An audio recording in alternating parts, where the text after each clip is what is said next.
Okay, for the rewards vocabulary assignments, you will need to go through and read carefully. If you miss class, you'll need to go through and read the slides carefully, and then any of the blue text boxes are where you would be showing and understanding. The first academic vocabulary that we're looking at is the word admit, which is a verb. If you admit that something bad or embarrassing is true, you agree, often unwillingly, that it is true. A synonym would be confess, and an antonym would be deny. An example would be Mrs. Lai had to admit that the soup didn't taste good. She needed to add more spices to make it tasty. And then there's the check for understanding, under which there is a text box for you to complete.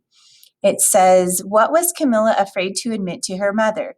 This says then begin by saying, but we'll begin by typing. Camilla was afraid to admit to her mother that. You need to type that sentence starter and then finish that sentence.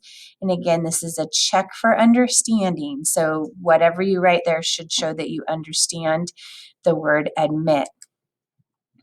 The next page is the word family for admit. They're all verbs. The words in the family would be admit, admitted, admitting.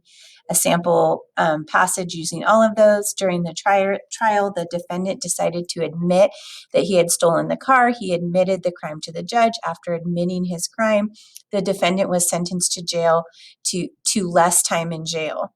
And then you come up with a personal sentence about this. My example is, it feels terrible when I have to admit that I have lost a student's assignment. Yours will not be about losing a student's assignment. You need an original sentence that shows some personal connection with the word admit. You'll do the same for distraught. Here's the sentence starter that comes from the check for understanding slide. And then you'll do the same for abstract.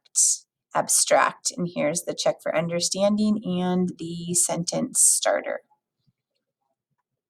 Okay.